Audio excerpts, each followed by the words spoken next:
No longer have the excuse of saying you don't know how to do makeup because I just did this full face with just one palette. Products like this are obviously super nice for makeup artists because they can just throw them in their kit and call it a day. But I'd argue that this is also great for beginners because you're not thrown a million and one options like having a blush, a bronzer, a concealer, a powder, and this and that. Like everything's just here. Starting with these two shades to get my base foundation. Also because these are cream formulas rather than a liquid, it's a lot easier to blend together, mix and match. For example, this shade is a little bit too dark for me in the winter, but I can mix it with this shade and get my perfect foundation shade. For my concealer, I'm gonna mix these two shades together to get like a perfect brightening concealer.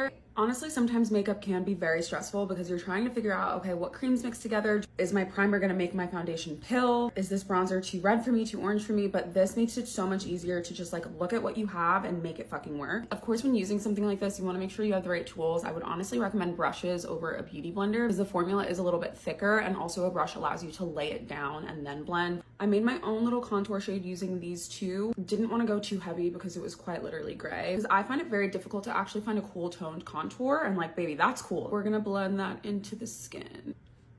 I mean, wow. Now that I have cheekbones for days, we can go in with our bronzer. Just gonna apply a little bit of that on the high points of my cheek. Let's go for a little bit of blush. This is another shade in here that I'm like, it eats down. Like, it's just such a pretty shade. For the sake of this video, I'm going to show you that you can also do eyeshadow with this. I usually wouldn't wear these colors on my eyes. They blend out so nicely. I'm going to use this deep shade as like my eyeliner kind of. Add a little bit of the highlight to my nose. And this is the finished face with just one palette.